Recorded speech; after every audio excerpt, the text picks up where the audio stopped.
Resilience is something that I'm passionate about. I actually got started in the work 20 years ago.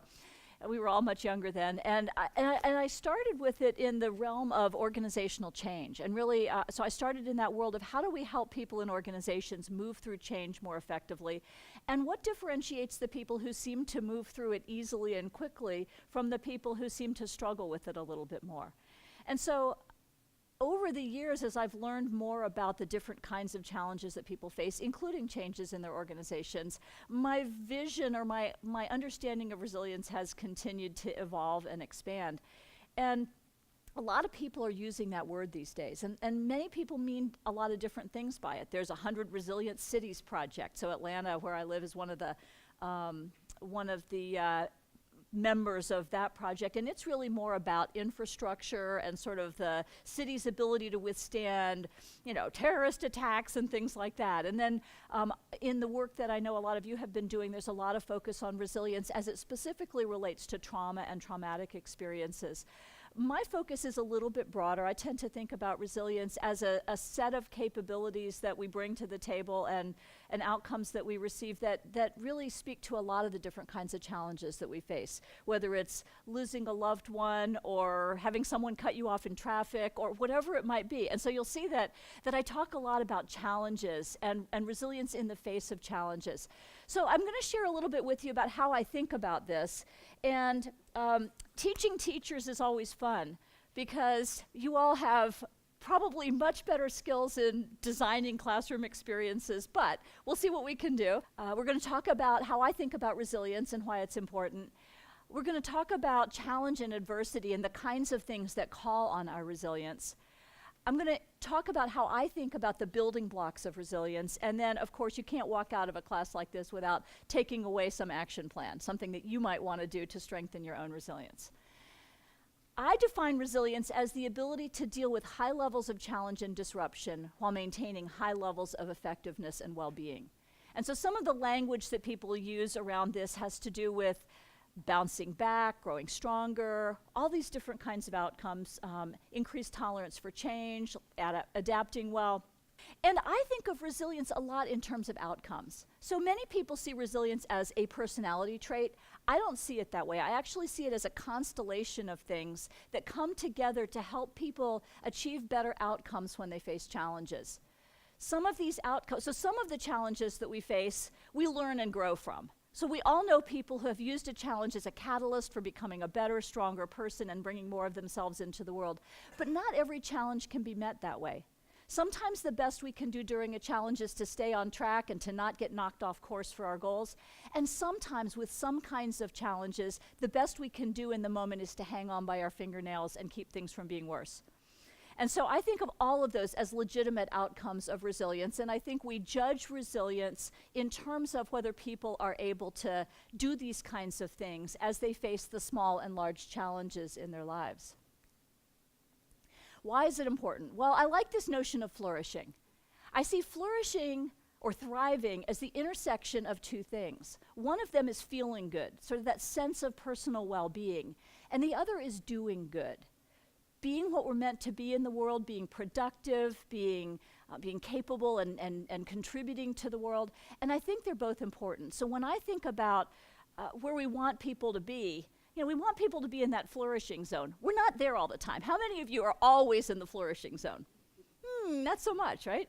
So there are some of these other zones. If we're feeling good but we're not being very productive, I call that the slacking zone. And we're all there sometimes. It's like, this feels good. I'm not doing anything productive, but that's okay. But there's also the laboring zone, which is where we're getting our work done, but it doesn't feel very good. We feel like we're rolling the rock uphill every day. And then we all know that there are times when we and the people we know are struggling. We're not feeling good, we're not getting good results, nothing's happening. The reason that we're in that zone is because we're facing challenges that may be bigger than we can handle. Whether they're mental and emotional challenges, spiritual challenges, physical challenges, whatever they might be, if we don't have the muscles to overcome them, we end up getting stuck. And so resilience is one of those things that can help us overcome the challenges that keep us from feeling good or that keep us from doing well. So that's kind of where I locate resilience in the universe. So let's talk for just a minute about challenge and adversity. I think of a challenge as anything that calls for physical, mental, emotional, and or spiritual effort. Now, I'm going to take just a sidebar and talk about what I mean by spiritual, because many people mean different things by that. When I think of spiritual energy or spiritual effort, that's about what connects us to a sense of meaning and purpose. So when I think of what we do spiritually, it's about how, I mean, many of you in your work as teachers have a sense of purpose about it, a sense of your, whether it's calling or, there's a meaningfulness to what you do. And so we'll talk a little bit later more about that. But when we have to apply that kind of effort to a challenge, then it's something that requires us to jump in and do something. Challenges involve a gap between where we are and where we would like to be, wish we were, hoped we were. So you walk out and there's a flat tire on your car. There's a challenge. I want to be able to drive the car, right? So the gap between where I am and where I need to be is something that I have to apply energy, some physical energy, maybe some mental energy to figure out who do I have to call to tell them I'm going to be late. Whatever it might be, we apply energy to these challenges. And I see challenges as being potentially both opportunity-based and problem-based. It's a challenge to go to grad school and get a master's degree. It's a challenge to decide to run a 5K. It's a challenge to take on a career that requires, that we know is going to require a lot of effort. But it's also a challenge when we're bullied. It's also a challenge when we lose a loved one. It's a challenge when we have some sort of physical illness. And so I'm going to talk a little bit later about sort of the whole landscape of challenges that we can face. But this is where I focus most of my effort. I used to spend a lot of time talking about change. Now I talk a lot more about challenge and the challenges that change can bring in terms of the many different ways that we have to adapt and adjust. So the sources of challenge can come from a lot of places. Organizational changes can be challenging. Work-related activities, personal life, community, life in general. So where else do you see, what are some of the challenges that you're currently facing? Okay, so you've got a challenge, she's got a challenge, those students have a challenge. So so that presents many different kinds of gaps that people need to close in one way or another. Absolutely. So here are some examples. Just made a list. The list could be this long. So think about some of those things. And I think of challenges as having a rhythm to them. So we encounter a challenge, and then we expend energy to move through that. And then on the other side of it, we resolve the challenge. Now, that's not always the case. Challenges take on a lot of different configurations. There's nothing to do with this right now. So some challenges happen very quickly and get off our plate. Some of them last a little bit longer and take more energy. Some of them go on forever. And then some of them are rhythmic. There are some challenges that sort of keep showing up periodically. And then there are challenges that sort of go over a long period of time. So I'd like you to do this. I'd like you to think about a challenge you've recently experienced or are currently experiencing. What you have on your table is a set of pictures, and I'd like you to spread those out on the table. I'd like you to each identify, or each grab a picture that strikes your fancy as capturing that challenge for you. And then I'd like you to share with your group what's the nature of the challenge, why did you choose this picture. I'd like you to just share your challenge stories around the table. So think of a challenge, select a picture, and then go around the table and share with your group your challenge, why you chose that picture, and anything else you'd like to share about how you responded to it. So I did have a question about where the picture sets came from. And where they came from is I had an assistant one time who was artistic, and we went on a stock photo site. We went on istockphoto.com and just selected a bunch of pictures that reflected different kinds of reactions that people might have to change and challenges. We just put a bunch of emotion words in there and gathered them up and bought the photos and then print up sets of them. And so we use them for exercises like this. And it's just really a fun way to get people talking about the different ways that we all might see things that are going on. So, well, let me just ask you, any reactions, any insights, lessons, reactions from your discussions that any of you would like to share? Yes? Be kind. You never know what someone's going through. Absolutely. Everybody, yes, yes, we do. And it's not just the stuff at work by any, some people go to work to get away from the stresses of their world. Anything else? Any other reactions that any of you would like to share? All right. So I mentioned that we use 4 kinds of energy to overcome challenges. And so we know that it takes work to overcome these things and adjust to situations that don't fit our expectations or that create that gap.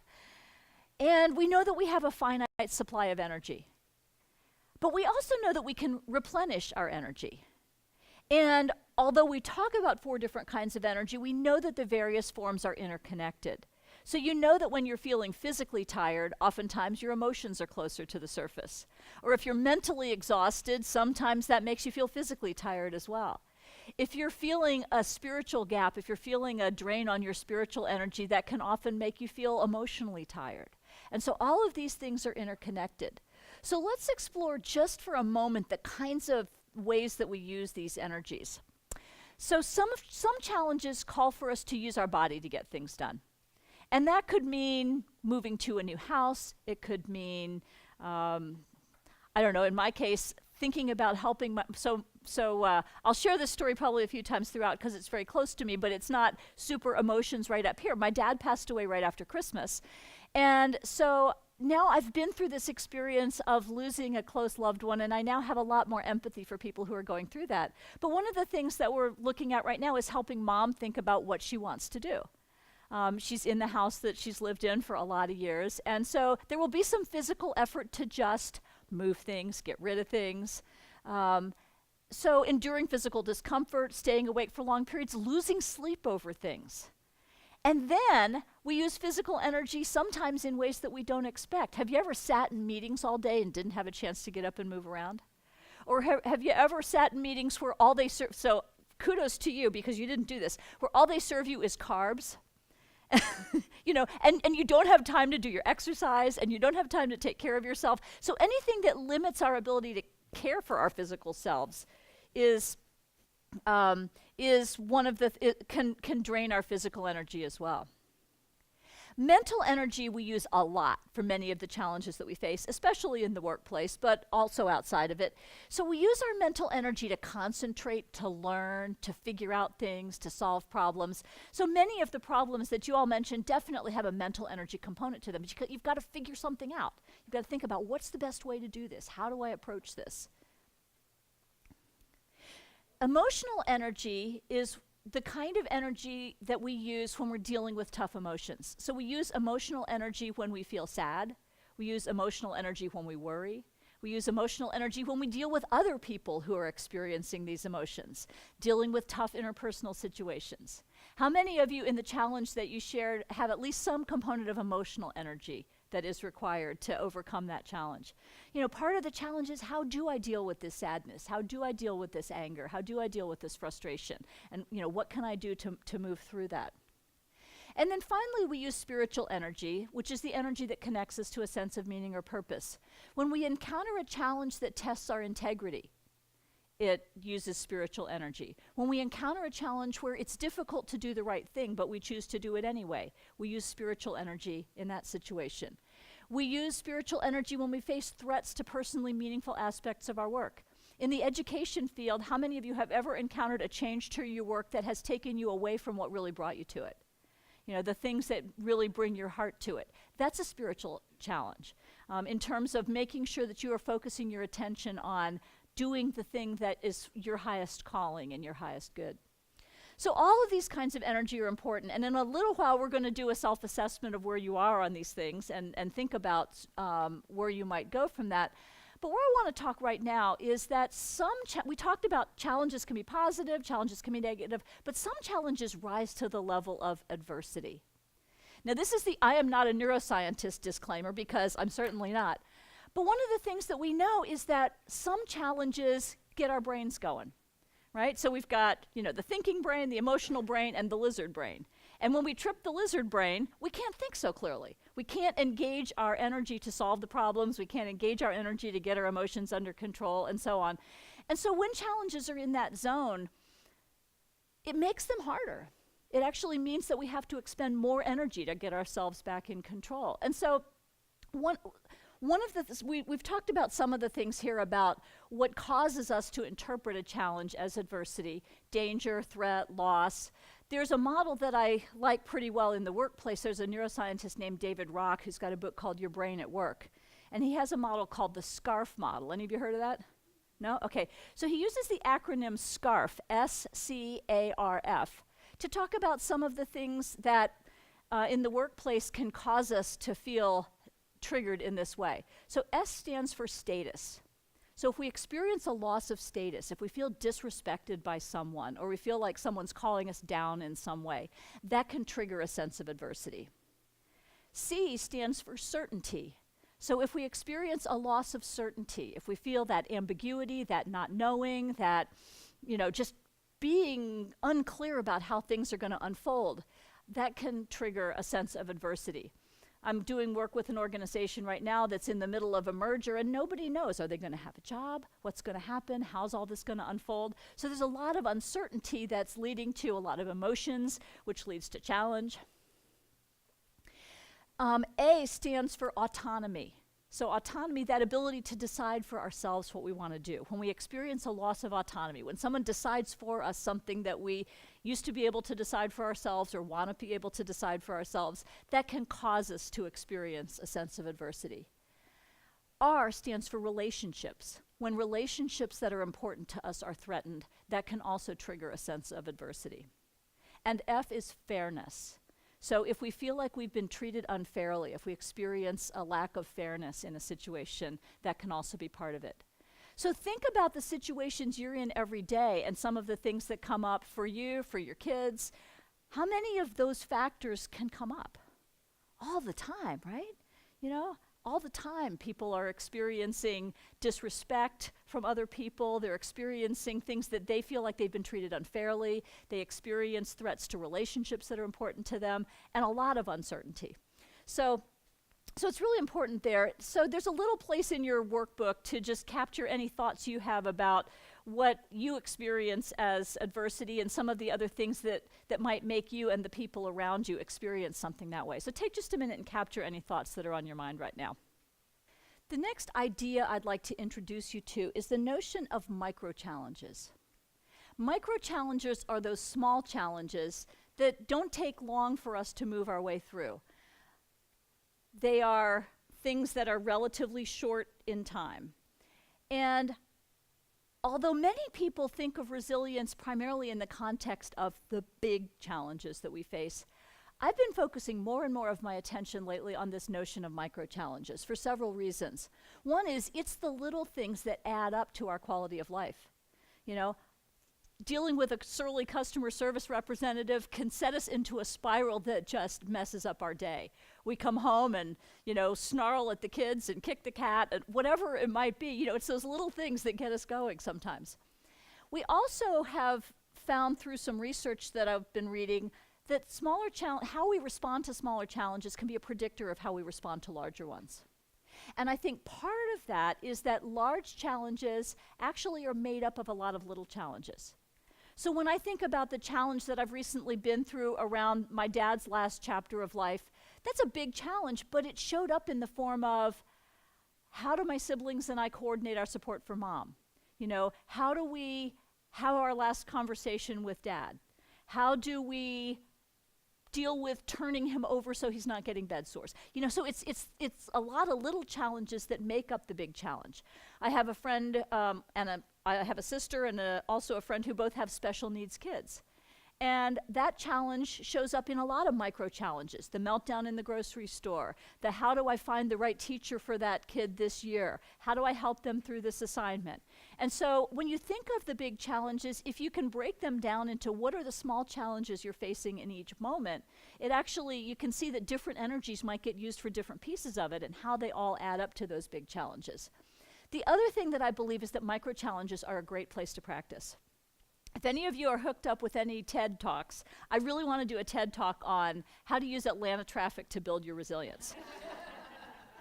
Because I really believe that if we practice our resilience in the small ways and we can deal with the small challenges with resilient responses, it starts to add up to building muscles that we can use to deal with larger challenges in bigger ways. And we're going to come back and talk about that concept, about how we can build our resilience muscles. But the small challenges, the micro challenges, are a really important factor in that.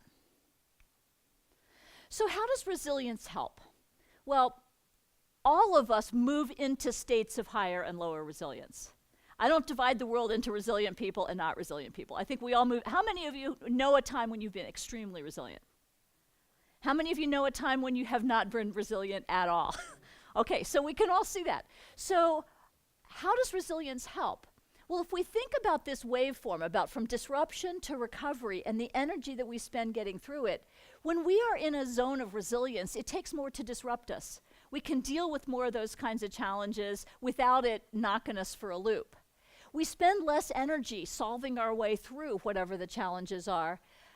Our behavior is more productive and we recover more quickly. So those are some of the ways that resilience helps us. Now, where this becomes important is where we have more than one challenge at a time. Because you know what? In my universe, they don't show up one at a time. I don't know about yours, but in mine, challenges tend to show up by the great bunches sometimes. And so the combined energy demands of multiple challenges can exceed our energy. It can exceed the energy that we have available. And so when we are overwhelmed, we become less effective in our work. We start to show signs of overload. And here are some of the signs that we see of overload. And some of these are from the workplace, but errors and accidents, conflict, apathy, illness, stress-related things. And so when you think about the cumulative impact of multiple challenges on your energy, what you recognize is that resilience can have its impact in having each challenge take less of that energy and enable us to absorb more challenges over time. So let's have a quick discussion. To what extent are you and people around you dealing with overload, and what signs of that have you seen around you? Any of you experiencing overload yourself right now? Okay. Any of you seeing people around you experiencing overload? Why don't you share at your tables just for a minute about sort of what your experience is of that, of multiple challenges and overload, and how you know, like what signs are you seeing? There are many kinds of challenges. And so I want to introduce you to a framework that I've created to articulate how I think about the many kinds of challenges. So I see challenges as ranging in length. So some challenges are quick, they're short. The flat tire, somebody cuts you off in traffic, having a coughing fit or whatever. Then there are some medium-term challenges, which are, weeks or months. A few years ago, I broke my foot. And, boot, crutches, the whole thing. Eventually, that challenge passed, but it took a fair bit of energy, and I learned to use Uber pretty well during that time. Then there are long-term challenges. There are the challenges that last the rest of our lives, whether it's a special needs kid or a health issue that we live with, or things that last for years, if not the rest of our lives. Then there are lots of places that challenges come from. So some challenges we create for ourselves, sometimes on purpose. Do you ever know somebody who's chosen to join the Marines? Okay, they've deliberately taken on. Sometimes it's because it's challenging that people will take these things on. So we create challenges for ourselves intentionally or as a side effect of things that we do. Have any of you ever had a kid? Okay, guess what? There's challenges that come. We didn't do it because it was challenging, but you know what? There's some physical energy involved, there's some mental energy involved, lots of that. Then there are challenges that come in the stuff happens zone. Aging is one of those things. We don't choose it. We didn't decide to take on that challenge, but guess what? We get older. Weather happens, tornadoes come, snowstorms come, random things happen. Trees fall down and hit houses. So there's all this stuff that nobody decided was going to happen, but challenges come from that. And then finally, some challenges come from other people. And those can take the form of either unintentional things. This person didn't mean to have bald tires and skid on the road and knock your car off the road, but guess what? Something they did caused a problem for you. They didn't mean to have a dog that barked all night and kept you awake, but guess what? They're responsible for that.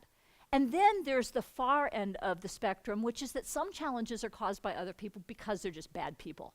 there are bullies, there are kidnappers, there are all kinds of evil people in the world that are perpetrating challenges on people on purpose because they can. And so that whole spectrum of challenges is important too. And then challenges come in different sizes, small, medium, and large, in terms of how much energy they take. Some challenges can be resolved fairly quickly, some take a little bit more, and some take a ton of our energy. And sometimes that's correlated with how long they last, but not always. Sometimes there are shorter challenges that are just whomp us, and then we move through them. So this is the exercise. There's a handout there called a challenge map. And do we have some on this table?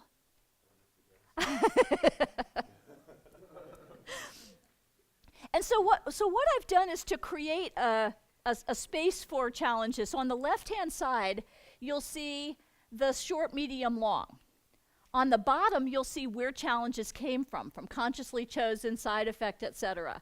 And then we have the key of small, medium, and large in terms of the size of the circle. So here's what I'd like you to do. I'd like you to think of some of the challenges that you're facing right now or have faced recently and plot them on the map. Where did they come from? How long do you expect them to last, or how long did they last before you feel like you're sort of resolved and back to a new normal? And how much energy do you anticipate they'll take? So just think of a few examples of some challenges that you're facing, the one you discussed with the group maybe or whatever, and just see if you can figure out where you'd put it on the map. And then once you've done that, feel free to share with the folks at your table.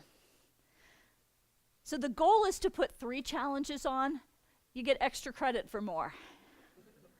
The other thing that I find interesting about this is it helps us locate some of the terminology that a lot of people use around resilience and different kinds of challenges. One of the terms that I hear used that I see as related to resilience is grit. And when I think about grit, I think about sort of this zone, which is, come on, you can touch this screen and things happen. It's kind of scary. But grit is largely about self-chosen things. It's about pursuing goals in the face of obstacles and sort of sticking with it. And so that's, the grit zone is kind of there. I see, the trauma zone is often over here. It's things that have often been caused by the actions of other people that may have long-term impacts.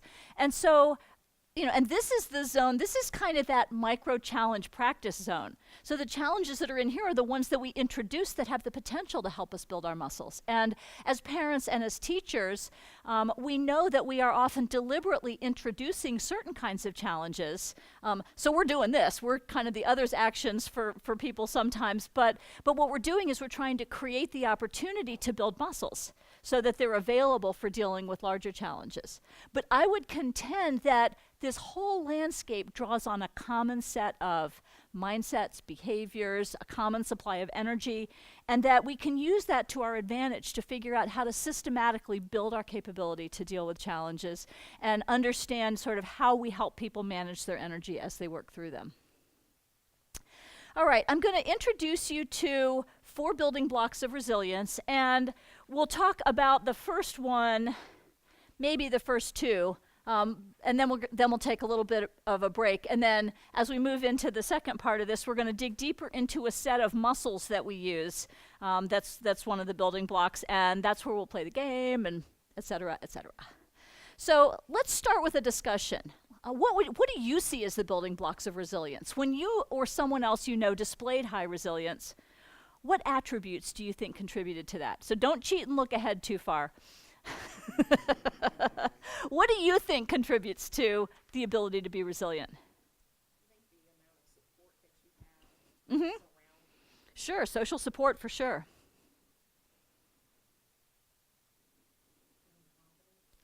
Absolutely. Faith or hope that things will get better, for sure. Patience. Energy. I'm sorry, what did you say, Lisa? Nothing. Okay. Patience, and I said, oh, I'm out. Gotcha. Experience, sure, absolutely. So all of those are definitely contributors to resilience. And as we talk through this, you'll see that every one of them plays a role in some way. So here are what I see as the 4 building blocks of resilience. Calming yourself, choosing your strategy for dealing with the challenges that you're facing, solving the problems that are presented by that challenge, and then managing your energy. So we're going to take this apart and take each one of them and focus on it for a little while. Calming yourself is not the same as relaxing. When you relax, that's the hot bath, the glass of wine, the whatever it might be, that leads to potentially sleeping very well.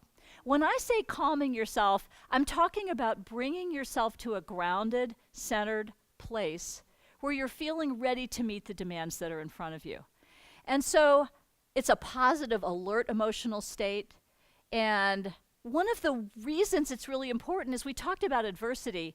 If adversity's got your brain going, the most important thing to do first is to tell your brain that everything's okay, or that everything is gonna be okay, or at least that there's enough stuff around me that it might be okay. So calming yourself improves your ability to respond effectively. So let's just take a few minutes and think about that. What do you know about calming yourself? What are some of your favorite approaches to doing that? Yes, yeah, there's a lot here about this. And so I'm not going to go into a lot about sort of mindfulness practice and all that, but that's certainly one of the linkages here. I don't see mindfulness practice as necessarily a way of calming yourself in the moment for the first time you're trying it, but it's a practice that can help build that muscle and that ability to bring you back to that calm observer self, to that, to that centered breathing.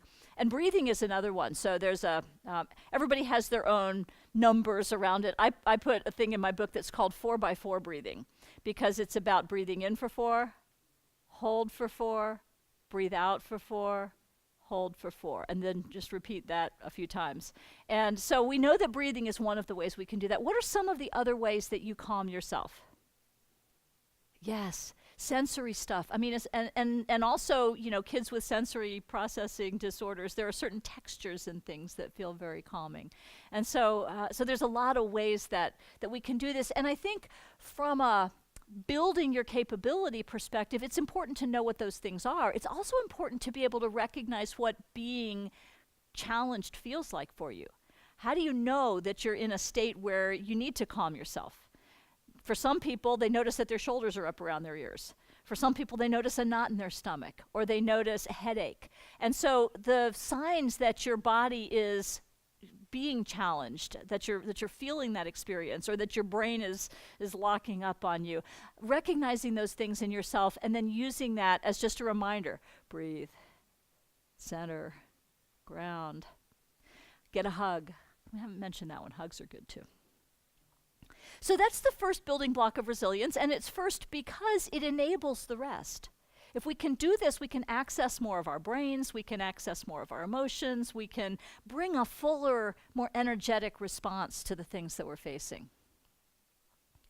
The second building block is choosing one or more strategies to deal with the challenge. And depending on the challenge that we're facing, some of these strategies may be more or less available to us, or more or less appropriate to the situation. Sometimes we can reframe a challenge. And what that means is taking something that originally felt like a problem and figuring out how to view it as an opportunity. And this is a very important skill. It sounds trivial, but it's actually a really critical skill that people can learn and they can practice.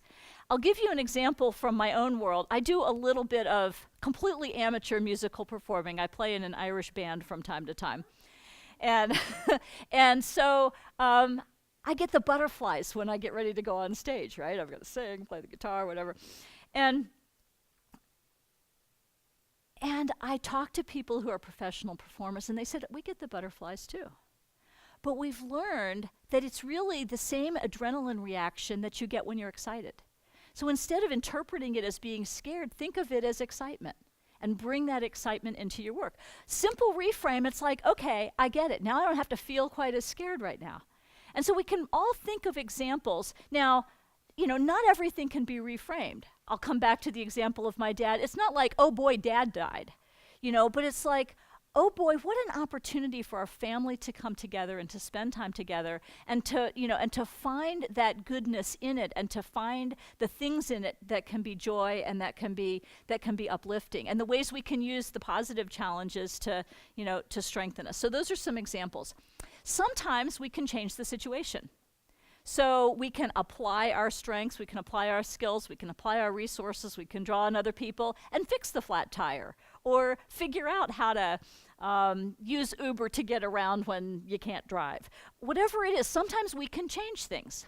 And then sometimes we can't. And we need to figure out how to adjust ourselves to a situation that is not what we wanted or not what we expected. Aging is probably a good example of that. I mean, you can reframe some of it as wisdom and all of that, but when your back starts hurting and your blood pressure starts going up or whatever, it's like, okay, I just need to figure out what part of this I can fix and then what I just need to live with as a new normal. Now, the best approach, of course, depends on the situation, and we usually apply these things in combination, but I would tell you that any one of these can be overused or misused. Have you ever known somebody that tries to say that everything's really an opportunity? Oh, it's all for the best. No, sometimes it's not.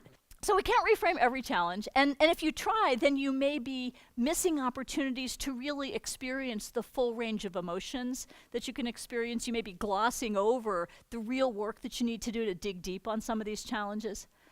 Sometimes people try to change the situation when that's unproductive. You ever known anybody that tried to change things that they couldn't control? And they're banging their head against the wall and wasting a lot of energy trying to do things that really aren't helpful. Yeah, we all know somebody like that who chooses that strategy to a fault. And then we also know people who accept what is too easily. And they just roll over and let people walk all over them, and they don't stand up for what's important for them. And so we all need to be able to draw on each of these strategies when it's most appropriate. So what I'd like you to do now at your tables is to share some examples of times when you've used one or more of these strategies. You've each gotten some challenges on the table. What are your strategies here? How are you applying these strategies in combination on one of these challenges? Take just a few minutes and share those examples with one another. So sometimes accepting what is allows you to start to move into that new normal in a more helpful way. Absolutely. Anybody else have an example or a story you'd like to share? I had a manager come to me and say that this particular piece was the key to working with an employee that was spinning and spinning on something that was happening at work that he was unhappy about. He basically sat him down and said, look, you got 3 choices. What are you going to do with this? And that kicked him out of that spinning place and recognizing, this is what it comes down, like these are the choices. You've got some combination of these, but there really aren't any other choices other than to just continue to spin. And so that can be pretty useful. There is a place in your workbook to think about calming strategies and to think about how you might be using these 3 strategies. Just to recap where we've been as we move into the next section of this, we've talked about challenge and adversity, and we've talked about micro challenges. We've mapped some challenges. We've talked about energy and how challenges take energy. And then we started into the 4 building blocks of resilience, with the first one being calming yourself and the second one being choosing an appropriate strategy or set of strategies for dealing with whatever that challenge might be. What I'd like to talk about next is the fact that many challenges present a series of problems. So if you think about the micro challenge, the problem that we're trying to solve might be, how do I work through this anger? Or how do I avoid being in the path of this bully? Or how do I get to this meeting when my car's broken down? So we have many different kinds of challenges, many different kinds of problems that we need to solve on our way to overcoming the challenges so that we can flourish, so that we can feel good and be productive. And so we're going to talk about each of these muscles, and what you will see on the next page of your handout is actually a place to rate yourself as we go through on each of these. I'd like you to give some idea of, give yourself some idea of which of these problem-solving muscles, and I'll explain the whole muscles thing in a minute, but how these problem-solving muscles show up for you. Are they things that are easy for you to use? Are they muscles that are harder for you to use? So I think of this set of 7 characteristics as problem-solving muscles. I believe that everyone has them. But just like some of us are born with stronger physical muscles than others, I think some people are predisposed for some of these muscles to be stronger themselves. When you have a muscle that's not as strong, you can probably use it pretty well, but it takes more energy to use, and it may feel more effortful for you to use that muscle. And I'll give some examples along the way. I also believe that all of these muscles can be developed, and just as we develop our physical muscles through challenge and response, we develop our resilience muscles through challenge and response, through encountering challenges, exercising those muscles, and then making them stronger so that we can use them more intentionally and effectively in future challenges. So here's a quick overview, and I'm going to dig into each one in more depth. But the first muscle is positivity, which is about how we can see possibilities and hope in challenging situations. Confidence is about moving our energy forward into engaging challenges. Priorities is about directing our energy toward our most important goals. Creativity is around generating possibilities and ideas.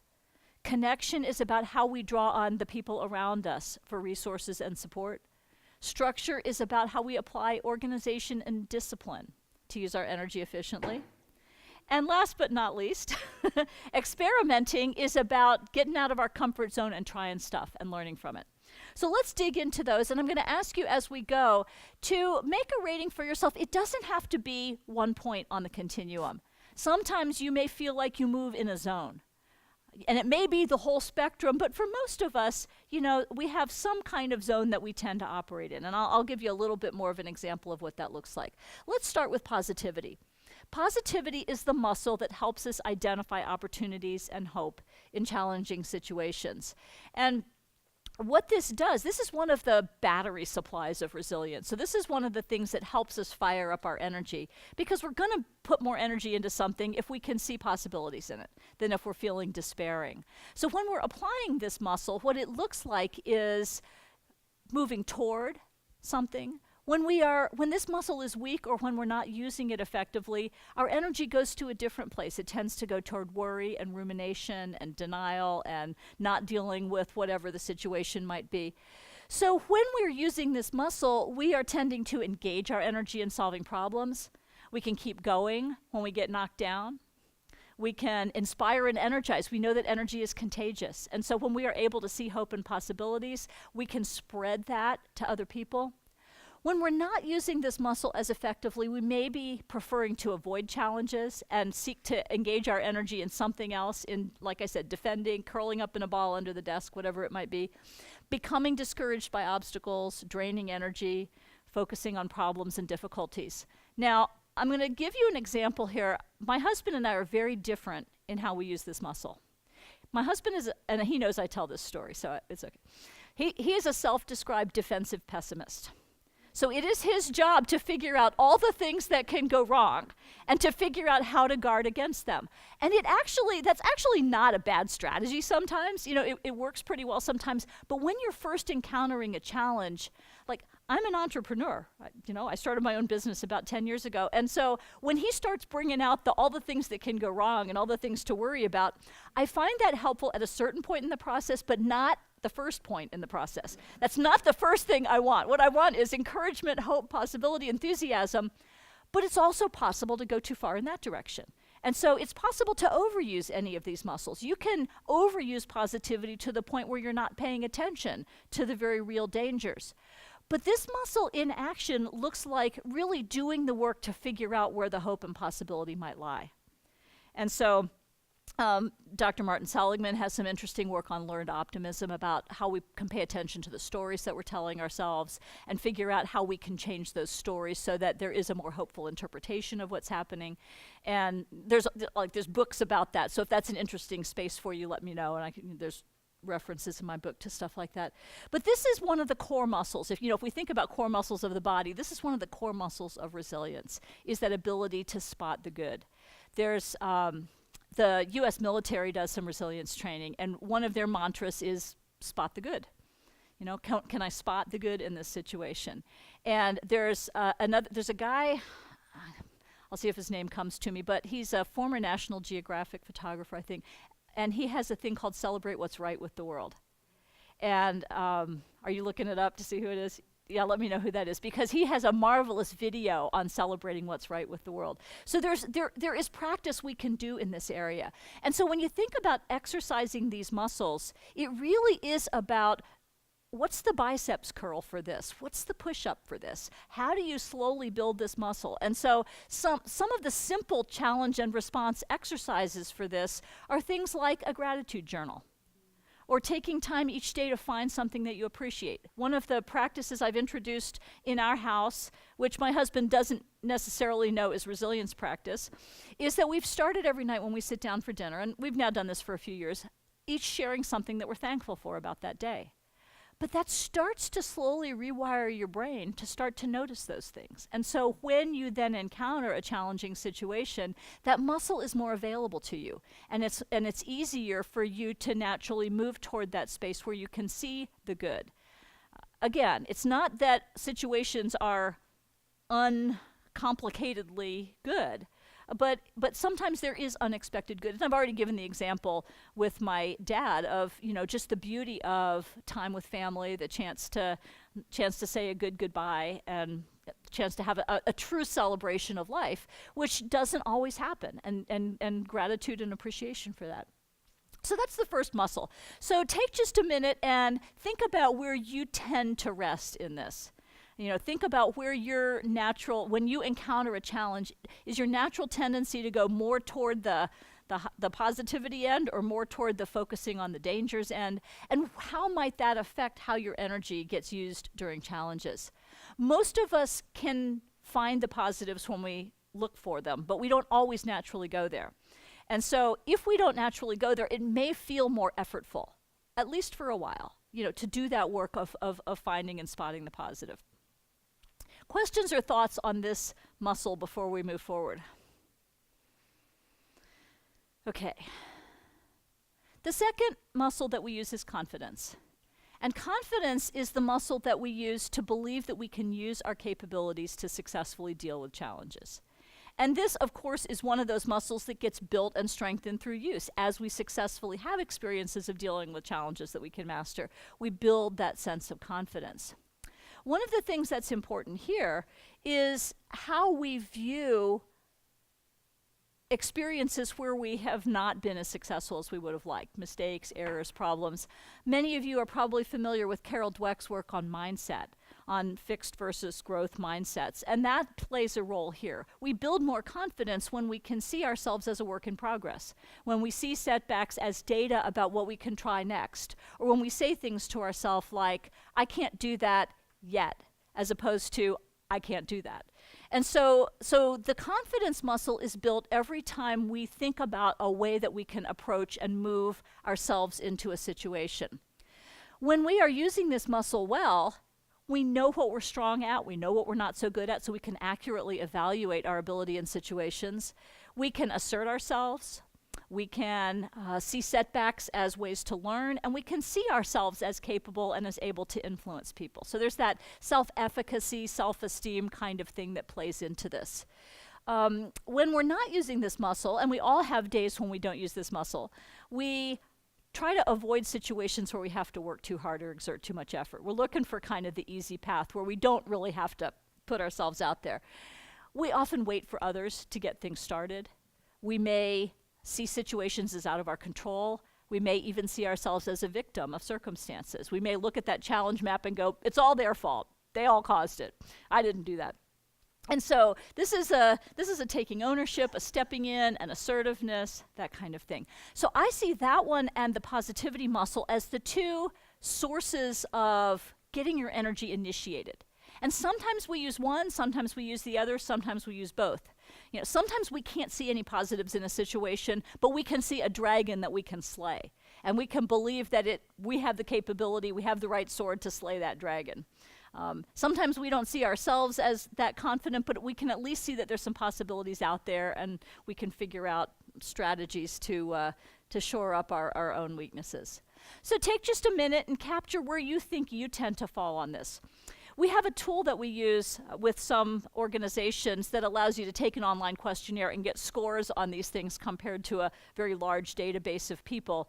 For the sake of what we're doing here, that didn't seem like the best option. But I will say that if any of you are interested in trying that out, I'm happy to do a complimentary offer, for any of you guys to take that assessment and get your feedback on it, just to see how your responses stack up to 70,000, 100, I got, lots and lots of other people.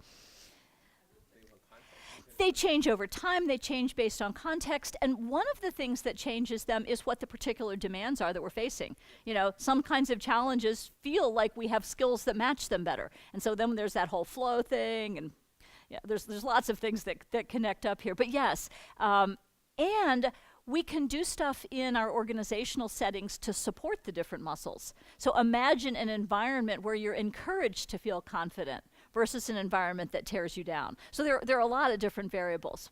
Absolutely. The third muscle is around priorities. In the midst of challenges, there are often many opportunities to decide how we want to spend our energy. And so having a clear sense of values, having a clear sense of priorities, knowing what's most important to us, enables us to make good choices about how we use our energy to address the most important things. When we use this muscle well, we can say no without guilt. It's not as hard to say to somebody, I'm sorry, I just can't do that today. Or to say to the boss, okay, what do you need me to deprioritize so I can add this other thing to my plate? Absolutely. Write that one down.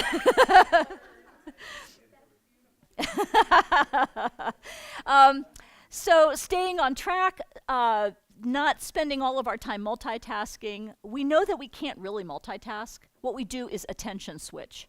And so we're moving back and forth from one thing to another, and there's always some loss of energy and attention in that process. And so the ability to tune out distractions, to keep our attention focused, and to decide what's most important and to follow that is one of the things that we can do to help us use this muscle better. When we're not using this muscle well, and we all have had our moments when we're not doing that, we might burn ourselves out trying to do everything. We might see other people's priorities as being every bit as important as our own, and we just put everything on the list. And there are some organizational cultures that support low priorities. The answer of, we just have to do it all. We just have to figure it out. Figure it out. Figure out how you can get all of this done. That doesn't enable that. There are other cultures where everyone is clear about a shared set of priorities, and those cascade down to what people's tasks are and how they're evaluated. And those cultures enable the use of this muscle more effectively. How many of you have had moments where you felt like this was not the strongest muscle for you? Okay, I know I have. And there are days when my energy is low. It's harder to use this muscle. And that's really true for all the muscles. But think about what might be a simple exercise for flexing this muscle, for building or practicing this muscle. Who's got an idea about what the biceps curl for this one might be? Goal setting, absolutely. Clarifying, articulating your goals. Mm-hmm. What else? Schedule setting. Mm-hmm. Yes, an accountability partner around goals, sure. A dream wall, sure. Yeah, vision board or a dream wall or something that helps you create a vivid image of where you're trying to go. That's another good one. Just taking a few minutes each morning to think about what are the 3 most important things I've got to get done today. Taking your list of values and priorities and lining it up against how you're actually spending your time, and see if there are some places where you're being consistent or inconsistent with what you say is most important. One of the things that hit me between the eyes lately was I'm in a leadership development book club, and we just read a book called Essentialism. And essentialism is about how you do that work of making sure that you're putting your energy into the most important things.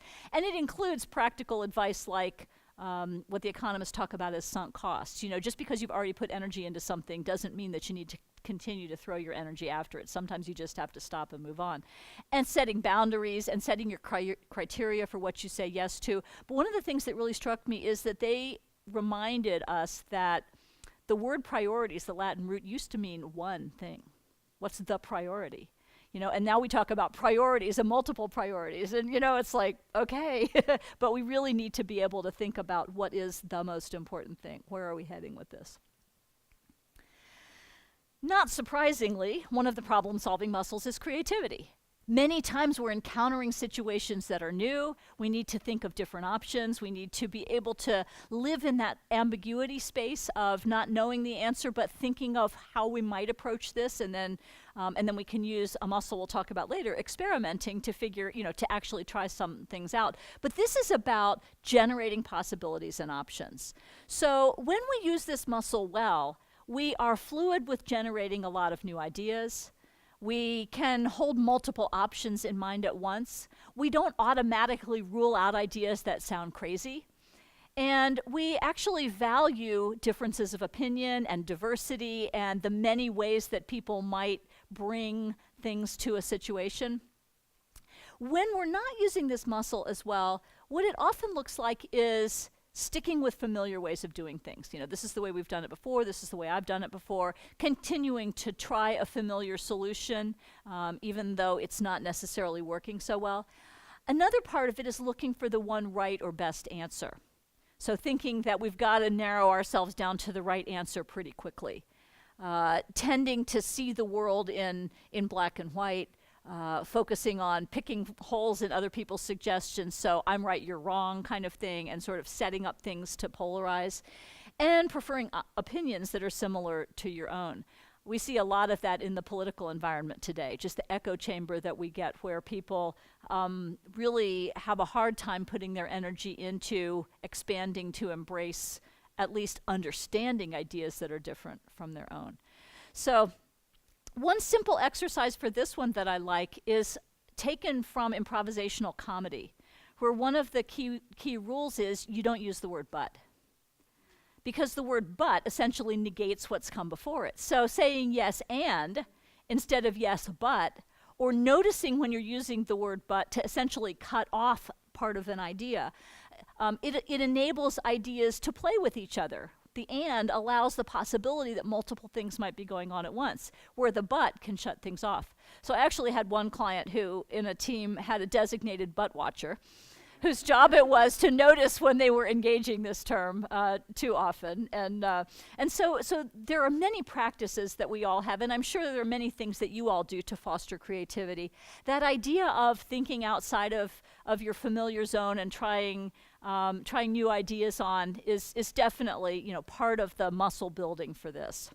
So if you're following along, continue to sort of rate where you think you are with these muscles. There are many people who can do this when they need to, but it feels like it's effort, and they really do better when they've got some support and help. There are other people who everyone looks to as the one who's going to come up with the crazy ideas. All right, so the next one is connection. And this is, some of you were talking about social support and all of that. The connection muscle is the one that enables us to not just have to rely on our own energy, but to acknowledge that other people have physical, mental, emotional, and spiritual energy that we can draw on. And so whether it's asking for a hug, whether it's asking for an idea, whether it is asking for some emotional support or some spiritual support, whatever it might be, it's having done the work so that those networks are available to you. So it's not just reaching out in the moment, it's actually investing the time in creating those relationships, creating those communities, being part of that so we have people that we can draw on.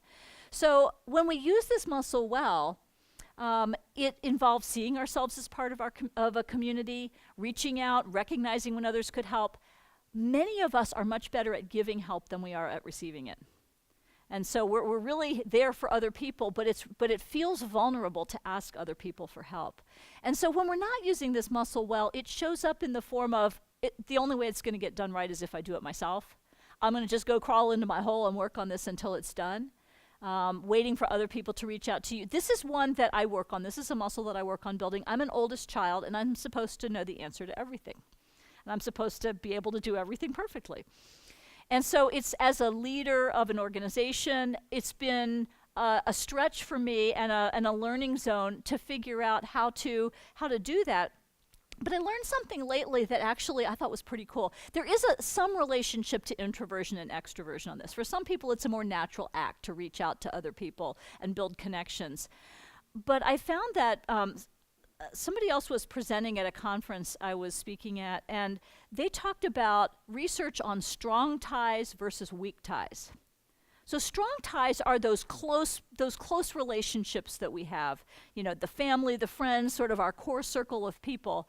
Weak ties are those, you know, Facebook friends, people we send Christmas cards to, people who were in our fraternity or sorority, you know, people sort of in the interest groups that we have that are larger circles. And one of the best predictors of people being able to find jobs with relative ease once they are, you know, if they were laid off, is actually weak ties. Because the weak ties are the things that enable us to reach out to people who, you know, a larger number of people who might, you know, spread seeds and ideas and things. And it takes time to build that. So one of the muscles for, one of the exercises for building this muscle is just taking that time to reach out and connect with people. Whether it's sending a LinkedIn request or sending a note to somebody or, you know, writing a note to someone or making a new friend, you know, just taking time to talk with people. As part of my ever-growing practice in this area, when I came up here, I have a lot of people that I know in the Charlotte area. And so what I did is I sent notes on LinkedIn to a bunch of them and said, hey, I'm going to be here. Do you want to get together? And I sat down yesterday and had 4 really interesting conversations with people. One that I had never met in person, one that I had known more than 20 years ago that I hadn't seen since then. It was fascinating, just all the how that worked because I invested this much time in sending notes out to people to start to have those conversations. So we've talked about positivity, confidence, priorities, creativity, connection. There's 2 more left to go. The next one's a little counterintuitive when we're talking about challenges, but structure is a really important muscle. Structure is that muscle that enables us to create and apply systems, processes, plans, order, whatever it might be. And this is important because in the middle of change and turbulence and ambiguity, there actually are some predictable things. And so when we have good systems to use our energy really efficiently on the predictable stuff, we have more energy available to us to meet the unpredictable.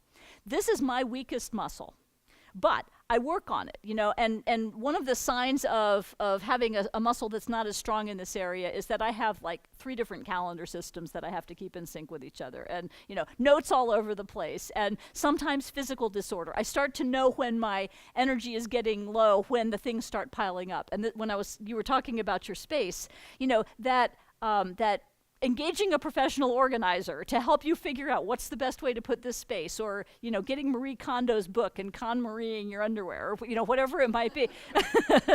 You know, those kinds of things can help you so that you don't have to think as hard about the things that are routine.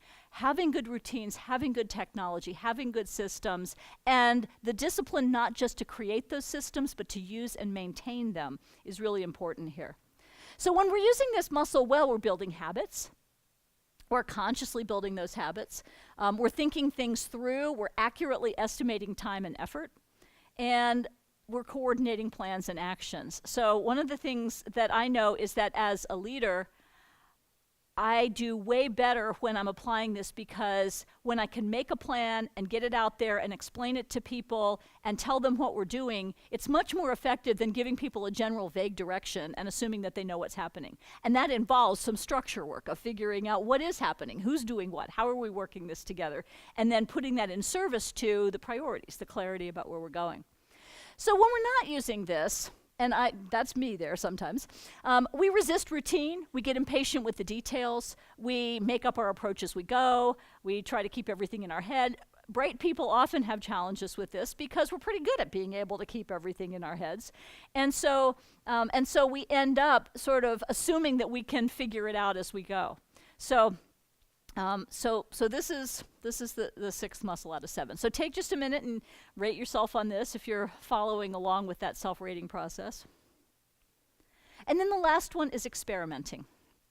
And experimenting is that rapid learning cycle. Some people call it failing forward. People talk about lots of different things in this zone. But trying new and different approaches, getting out of your comfort zone, taking some risk, trying something even though you don't know how it's going to come out, gathering some data, and then trying the next iteration is what this muscle is all about. So when we're using this, we're deliberately stretching our comfort zone, we're taking some risk of failure, we're extending a lot of curiosity about new experiences. One of the ways this shows up is when you go to a restaurant. Do you always go to the same restaurant? Do you always order the same thing? Or do you try something you've never tried before? You know, do you take a different way to work just to see what happens? When we're not using this muscle as well, or when we have low energy and this is not a muscle that we use as easily, we'll stick with the tried and true approaches. We're going to wait until all the I's are dotted and T's are crossed before we move into action. We're going to seek to avoid levels of risk, and we're going to feel pretty comfortable with things the way they are.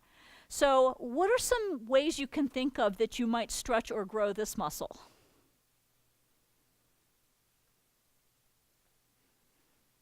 I know somebody who every time they go to the farmer's market, try some weird new vegetable or fruit that they've never tried before, just to see what it's like. Sometimes it's terrible, but you know, it's a way to just sort of stretch your horizons and try new things. Any other ideas that you can think of? Look, I saw on Target, I forget what it's called, I didn't buy it, but it's something that every calendar day, it challenges you to do something that Oh, you okay. not do. So 365 new things to try, right? Yeah. Just funny to flip through it. Uh-huh. Absolutely. Yeah. New ways to do things. Now, for those of you who are research-minded, I just wanted to share with you a little bit of research we have done using our resilience tool against various different populations, and you might be particularly interested in a couple of them. So here's the characteristics across the top, and what the pluses signify is a positive relationship between that characteristic and whatever the outcome was.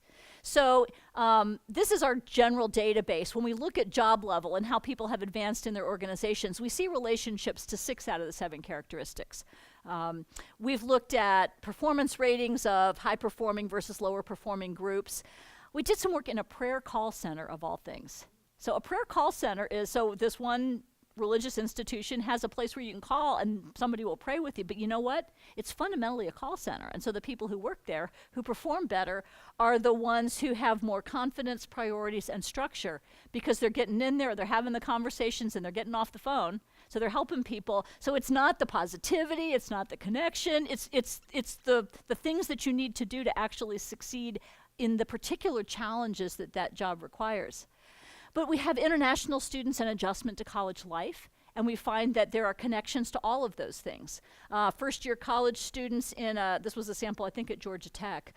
So we found that positivity and structure were helpful, and too much creativity was actually a problem for the first year of college life for a college freshman. So we have, a few other things there, but it's cool to find that there are relationships between these things and some of the outcomes that we can measure. And from time to time, I have master's and doctoral students come to me, and want to use this stuff in their research. And it's always fun to do that and to learn some new things about, about how this stuff makes a difference. So so you've got the list in front of you. This is not the test, this is not the challenge, but I'm just gonna show you some pictures, and I want you to think about how might these resilience characteristics be helpful to you in these situations. So which of the characteristics would you tend to use here? So creativity, right? Structure, maybe I got the map out before I went, and or I have Waze plugged in. I took the time to do that, so I've put my system in place to help me. What else? Experimenting, sure. Worst case, I'll take a turn and see what happens, and if I need to turn around and come back, I can do that. Maybe connection, maybe I've got somebody riding with me who actually knows, and I think to ask them, what do we need to do here? So you can start to see how these things play in practice. What are some examples of muscles that might be helpful here? Creativity, yeah. Maybe connection, maybe priorities. How important is it that I get up there? Is this an important thing, or is this a nice to have? Positivity or confidence, sort of belief in yourself and being able to master the obstacle. So you can start to think about, for different people, different ones might show up, and there's no one right answer, but you can start to see if this is a problem that somebody needs to solve, what are some of the muscles that might be useful in doing that? What about this one? Connection, maybe structure. Where's the number for my insurance agent? Maybe priorities. Is everybody okay?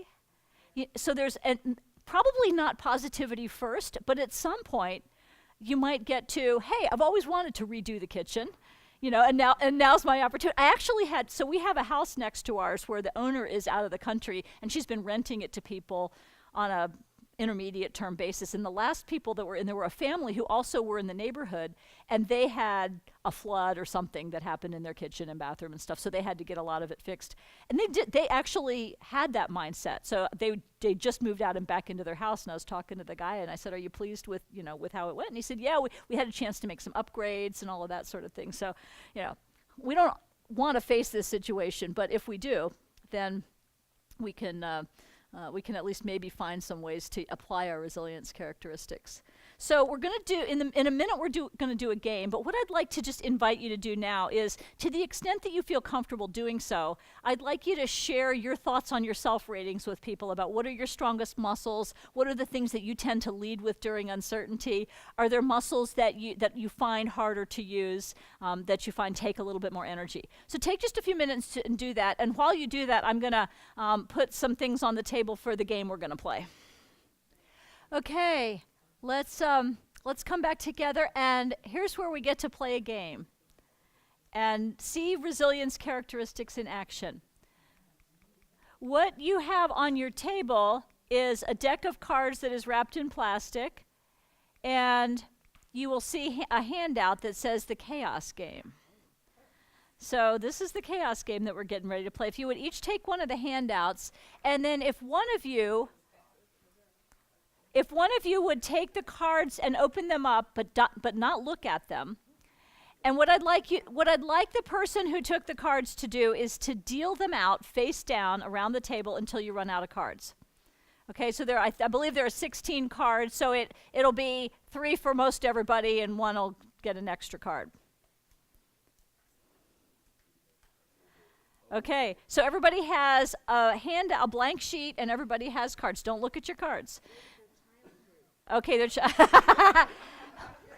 all right. Take your time. I've got some more instructions while you're breaking the seal on these cards. All right. So the handout has a place on it for you to notice resilience characteristics in action. And what I'd like you to do is to, as you go along, you know what? I'm going to change the instructions on you. I'm sorry about that. Deal them out so that you have one person who's an observer. It just occurred to me that this would probably work well for this group. That you have one observer in the group who's paying special attention to this, and then divide the cards up so each of the other people have 4 cards, and the observer doesn't have any. So, yeah. I somehow suspected that the person who described herself as reflective would end up choosing to be the observer. So the observer in particular can write down what they notice around how each of the characteristics shows up. What do you hear people saying that suggests confidence or positivity or not? And then if you have any thoughts that you notice yourself about what you or your teammates are doing, you can also write that down. But let's have the observers play a special role in that. So here's the deal. We've distributed the cards. All I'm going to tell you is that your job is to solve the problem. Okay, so this is deliberately introducing, I'm not going to tell you any more than that. And there's only one rule. Well, there's actually 2. One rule is you may not physically hand your cards to another person. You can't do that. I'm not going to answer any other questions related to that. You may not hand your cards to another person. And use the observation sheet to capture notes. The second rule, just because I've learned that in some really creative groups, they all try to get into one group and try to solve it together. This is a competition. So you all have exactly the same data. So don't go poaching on other people, and don't go trying to get all your groups together to make one solution to the problem. That would be very creative indeed, but it's not what we're here for. So what I want you to do is to solve the problem together. You have 15 minutes. We know it's possible because we have one group that did it. It definitely is a logic puzzle, and we're going to take a short break, and then when we come back, I want to hear from the observers and hear from people about how the resilience characteristics showed up. The correct answer is cardinals, tigers, dolphins, eagles.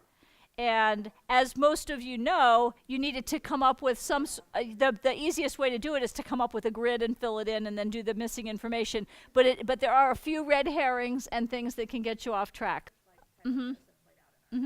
Yep. So the priorities muscle plays out in what's the problem we're trying to solve. How do we organize our energies around what we're trying to do here? And yep. There's the structure of the social structure of who's doing what. There's also the structure of the grid on the paper.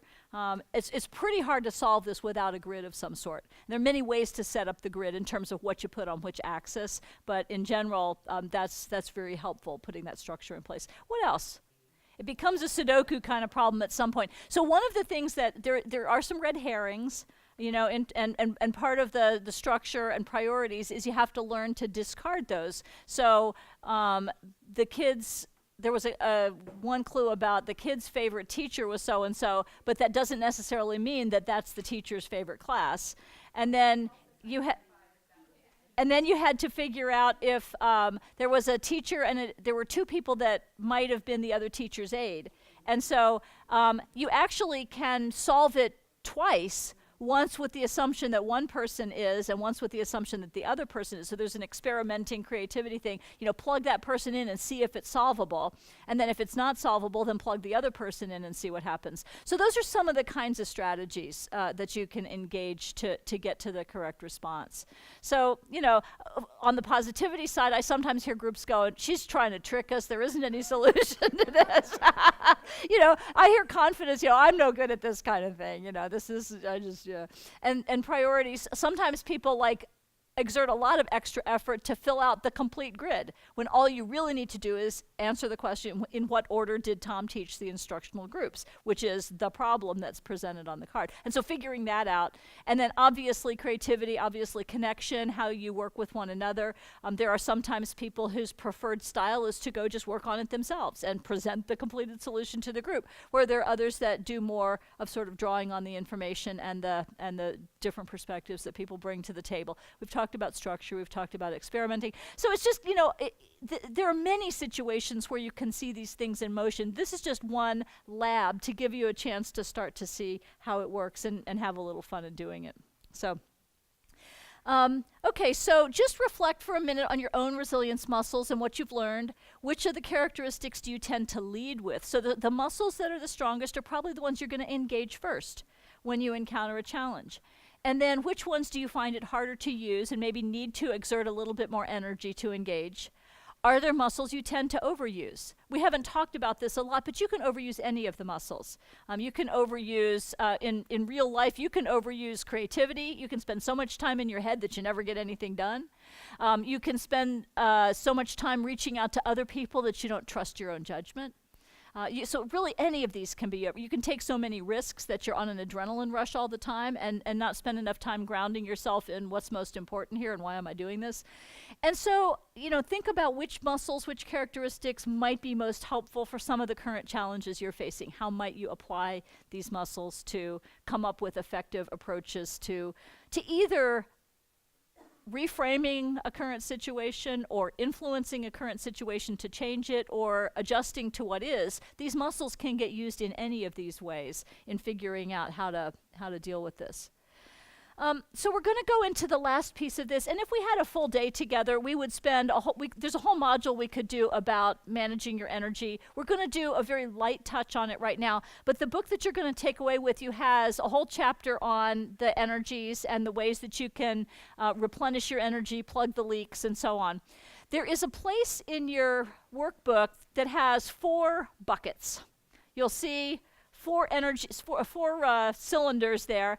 And what I'd like you to do is to just color in where you feel like you are right now on each of your energies. How's your physical energy? How's your mental energy? Just at this moment in time. And, you know, sort of color the level of that just to figure out how you're feeling in these areas. Okay, so let's take a look at where we are on this. How many of you's strongest energy right now is your physical energy? How many of you are feeling strongest in your emotional energy? How about your mental energy? Okay, how about your spiritual energy? All right, how many of you have at least one area where you think it would feel good to replenish your energy a bit?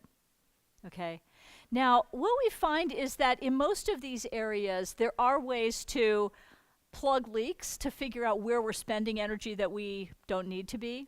We can actually build our energy. We can create a stronger source of energy. And then we can figure out how to replenish our energy when we need to. So I want you to just think about yourself and strategies in those areas. For instance, in emotional energy, sometimes we have a leak because we're hanging out with a toxic person that drains our emotions all the time. And sometimes what we need to do to plug that leak is to just get that person out of our life. So that would be an example of working with emotional energy to figure out how you can start to refill a bucket that is low. We can also build energy. We know what it feels like to build physical energy, to proactively exercise hard, work hard, that kind of thing, so that we can build a stronger physical well-being. We can also replenish. We can replenish our spiritual energy perhaps by taking a walk in nature, or by, meeting with someone to talk about our concerns, or, if prayer is part of our repertoire, that's another place that people go in terms of replenishing spiritual energy. So all of those things are important. Let me just give you an example of strategies for strengthening energy. And I'm going to go to physical energy because it's one that we're all pretty familiar with. So we've identified 5 areas that can help you in your physical energy zone. One is hydration. Another is nutrition. A third one is movement. A fourth one is rest or sleep. And a fifth one is breathing. So are you breathing well? Are you eating well? Are you hydrating? Are you moving? Are you resting well? So most of us know what we need to do in these areas. Whether we're doing them or not, most of us have at least one idea about something we could do in that zone. There are similar kinds of strategies for emotional, mental, and spiritual energy. And so I just invite you to think about, what do you know that you could be doing in any of these areas to replenish your energy, and just capture that thought on your worksheet in terms of any commitments that you'd like to make to yourself around building one or more of your sources of energy.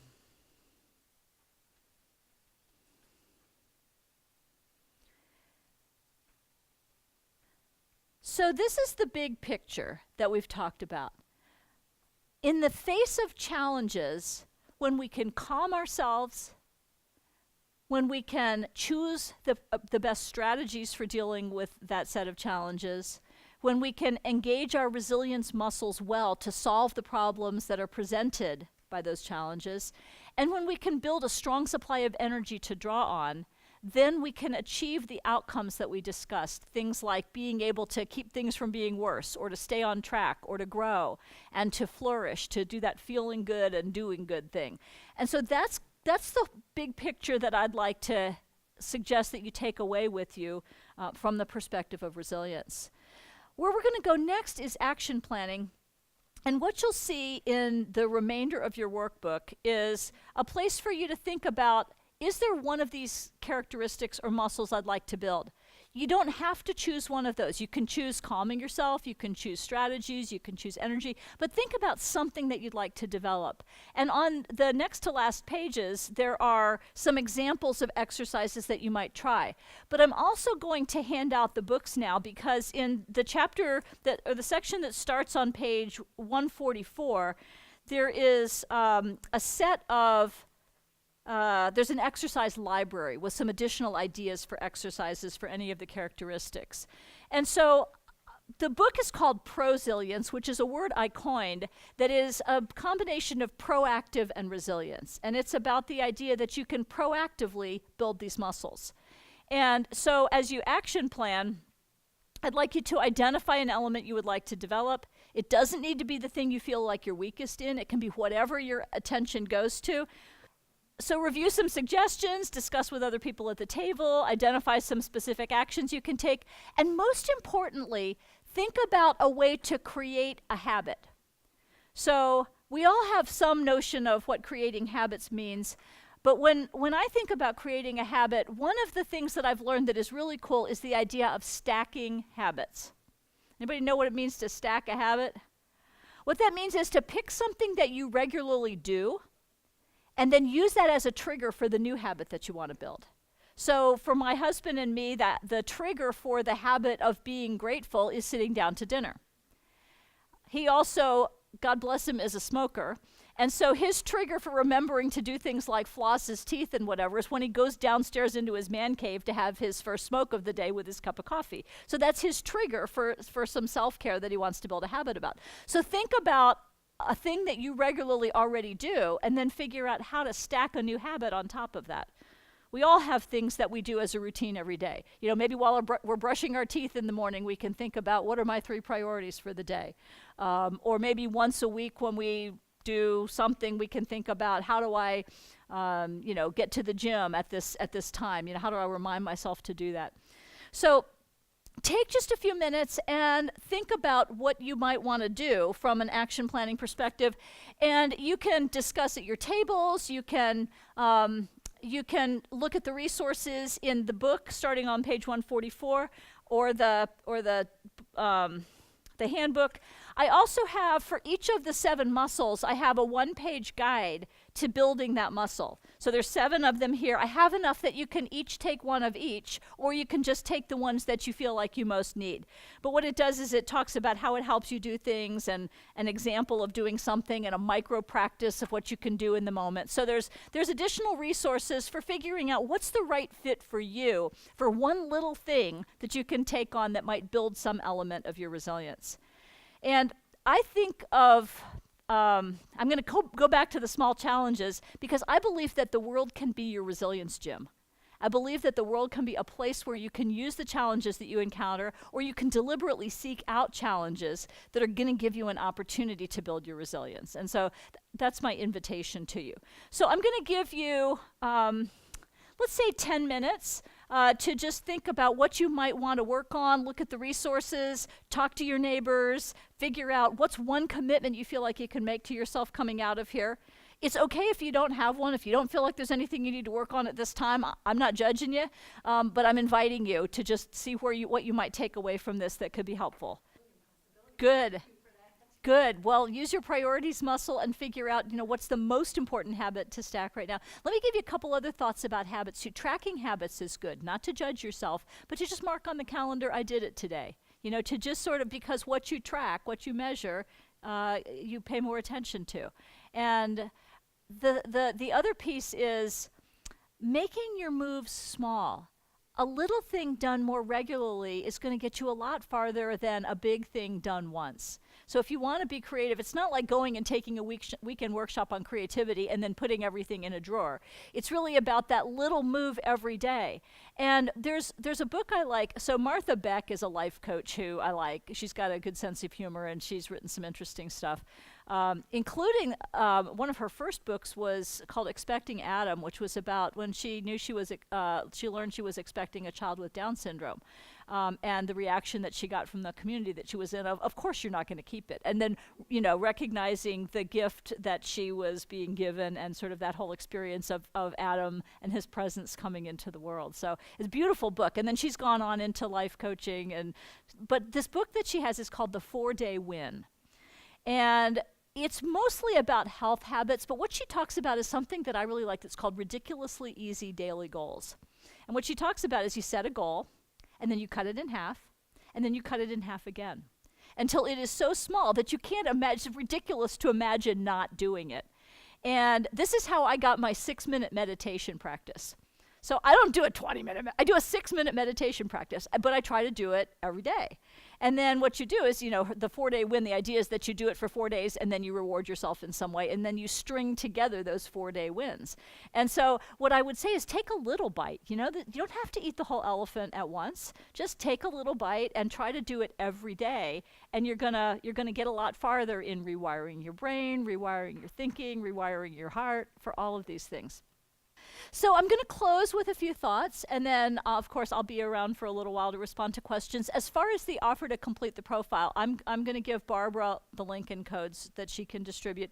But I need you to send me a note. I'll give you my email address, and let me know that you've done it, because I don't collect email addresses when you complete that, and so I need to have a way of getting back to you and connecting with you to give you back your results. And what I typically do when I do something with a group like this is I'll set up a webinar to debrief.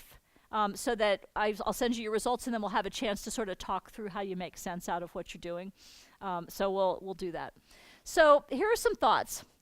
I invite you to get out there and try something new. When you deliberately push the boundaries of what you know, you are building resilience. Travel is a great way to do it because you're in unfamiliar countries, you meet challenges of all different kinds. This is one of my resilience gyms. This is a boat I sail on up on Lake Lanier, and it is a great place to run into challenges. You know, the weather, other sailors, other boats, you know, things like that. It's a great place to encounter challenges that help me build these muscles. Adopt a daily practice, we've talked about that a lot. Find a coach or a partner. You know, we've talked a lot about that too, for purposes of just support, accountability, whatever it might be. Treat hassles as exercise. So I invite, if you take nothing else away than this thought, I want you, when you encounter traffic, to think to yourself, oh, resilience practice. I actually know a guy and his wife who deliberately use traffic as loving kindness practice. So they get out there, and when somebody's crappy to them on the road, they just breathe out loving kindness to those people and just imagine that, I don't know where they're coming from, maybe they're having a bad day, but you know, may they be happy. And so there's that. And then I just want to say thank you for the opportunity to be here and to share this with you, because you all are doing very important work in the world. So thank you.